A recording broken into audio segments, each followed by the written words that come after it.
गीतांजलि लेके आई हूँ non stop खबरें बाय टाइम्स की ओर से। 417 ठाणे पुलिस ने अब तक कोविड-19 पॉजिटिव का परीक्षण किया, उनमें से 3 मृत। ठाणे पुलिस के प्रवक्ता सुखदा नारक ने कहा कि ठाणे पुलिस कमिश्नरेट के 417 कर्मियों ने अब तक कोरोना वायरस पॉजिटिव का परीक्षण किया है। शनिवार को एक अधिकारी ने कहा, उनमें से सभी कांस्टेबल की मौत हो गई है। रिकवरी के बाद पुलिस कर्मियों को छुट्टी दे दी गई है, जबकि 101 अन्य का विभिन्न अस्पतालों में इलाज चल रहा है। मरीजों में अधिकारी शामिल हैं, उन्होंने कहा। ठाणे शहर से ठाणे पुलिस कमिश्नरेट भिवंडी, कल्याण, डोंबिवली, अंबरनाथ, उल्लासनगर और बदलापुर के अंतर्गत आते हैं। ठाणे के पुलिस आयुक्त विवेक फंसालकर ने कर्मियों से अतिरिक्त सतर्क रहने का आग्रह किया है। कोविड-19 महामारी के मद्देनजर अपने कर्तव्यों का पालन करते हुए वह शुक्रवार को ठाणे में पुलिस कर्मचारियों के लिए आयोजित स्वास्थ्य शिविर में बोल रहे थे।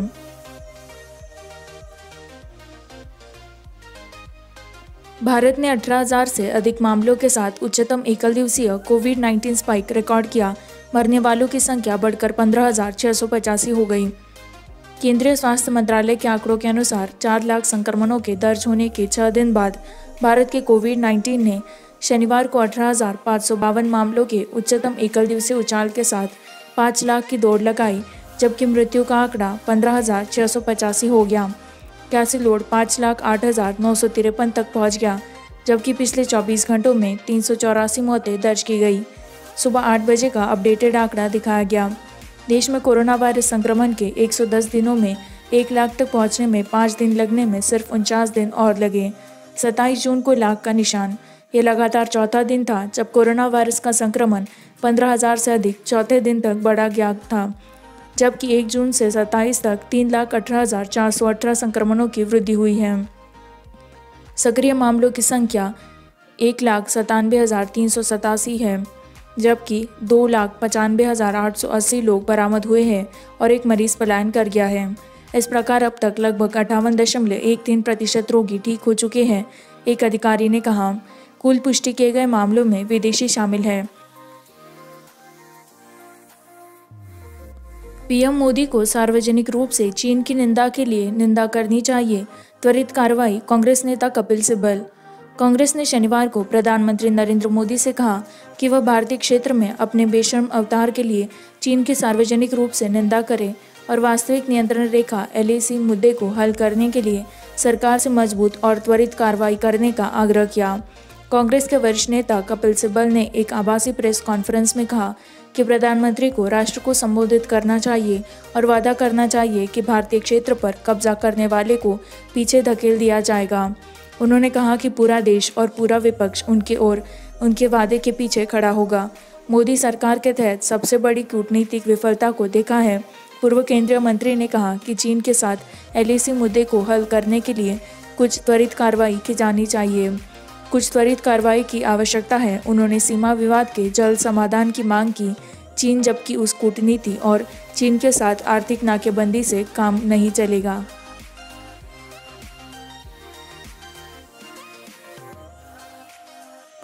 कोविड-19 के खिलाफ लड़ाई में भारत अन्य देशों की तुलना में बहुत बेहतर स्थान पर है, पीएम मोदी। प्रधानमंत्री नरेंद्र मोदी ने शनिवार को कहा कि कोविड-19 महामारी के खिलाफ लड़ाई में कुछ अन्य देशों की तुलना में भारत का प्रदर्शन बेहतर रहा।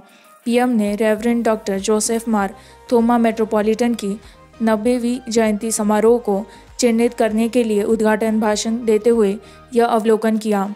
हमारे कोरोना योद्धाओं द्वारा संचालित भारत मजबूती से कोविड-19 से लड़ रहा है। कुछ लोगों ने वायरस के प्रभाव की भविष्यवाणी की थी। भारत में बहुत गंभीर होगा, लेकिन भारत अन्य देशों की तुलना में बहुत बेहतर है। हमारी वसूली दर बढ़ रही है। जीवन का कोई भी नुकसान दुर्भाग्यपूर्ण है। हालांकि कोविड-19 के कारण भारत की मृत्यु दर 12 प्रति मिलियन से कम है, जबकि दर 574 प्रति मिलियन है। इटली में, अमेरिका, ब्रिटेन, स्पेन और फ्रांस में मृत्यु दर बहुत अधिक है, लेकिन हम अपने गार्ड को कम नहीं होने दे सकते। हमें और भी सतर्क रहना होगा, मोदी ने कहा। महामारी से लड़ने के दौरान हमें आर्थिक ध्यान केंद्रित करना होगा। 130 करोड़ लोगों की वृद्धि और समृद्धि, व्यापार और वाणिज्य के पहियों को आगे बढ़ना है और कृषि को फलना फूलना है। डॉक्टर जोसेफ मार थोमा के लंबे जीवन और बेहतर स्वास्थ्य की कामना करते हुए मोदी ने कहा कि महानगर ने अपना जीवन समाज और राष्ट्र की भलाई के लिए समर्पित कर दिया है।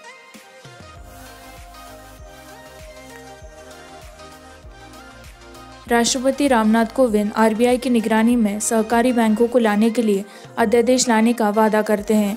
राष्ट्रपति रामनाथ कोविंद ने जमाकर्ताओं के हितों की रक्षा के लिए आरबीआई के पर्यवेक्षण के तहत सभी शहरी सहकारी बैंकों और बहुराज्य सहकारी बैंकों को लाने के लिए बैंकिंग विनियमन संशोधन अध्यादेश 2020 का प्रचार किया है। अध्यादेश बैंकिंग विनियमन अधिनियम में संशोधन करता है। 1949 सहकारी बैंकों पर लागू होता है। एक आधिकारिक बयान में शनिवार को कहा गया था, अध्यादेश जमाकर्ताओं के हितों की रक्षा करने और सहकारी बैंकों को मजबूत करने और सहकारी बैंकों को अन्य बैंकों के संबंध में आरबीआई के पास पहले से उपलब्ध शक्तियों को बढ़ाकर शासन और निगरानी को मजबूत करने का प्रयास करता है। यह ध्वनि बैंकिंग विनियमन के लिए और व्यावसायिकता सुनिश्चित करने और पूंजी तक उनकी पहुंच को सक्षम करने के लिए यह कहा। संशोधनों राज्य सहकारी कानूनों के तहत सहकारी समितियों के राज्य रजिस्ट्रार की मौजूदगी शक्तियां को प्रभावित नहीं करती है। यह जोड़ा गया। संशोधनों उन प्राथमिक कृषि साख समितियों PACS या सहकारी समितियों पर भी लागू नहीं होते हैं जिनकी प्राथमिक वस्तु और प्रमुख बसें हैं या कृषि विकास के लिए दीर्घकालीन वित्त है और जो बैंक, बैंकर या बैंकिंग शब्दों का उपयोग नहीं करते हैं और चेक की ट्रेस के रूप में कार्य नहीं करते हैं, यह कहा। अध्यादेश बैंकिंग विनियमन की धारा 45 में भी संशोधन करता है। अधिनियम जनता, जमाकर्ताओं और बैंकिंग प्रणाली के हितों की रक्षा के लिए और इसके उचित प्रबंधन को सुरक्षित करने के लिए, यहाँ तक कि स्थगन आदेश दिए बिना, ताकि किसी भी तरह के भ्रष्टाचार से बचने के लिए किसी बैंकिंग कंपनी के पुनर्निर्माण या सम्मेलन की योजना बनाना वित्तीय प्रणाली है, उन्होंने कहा। इसी के साथ मैं संवाददाता गीतांजलि आपसे विदा लेती हूँ। इसी तरह की नॉनस्टॉप खबरों को जारी रखने के लिए बाइंग टाइम्स हिंदी को लाइक करें, सब्सक्राइब करें, शेयर करें।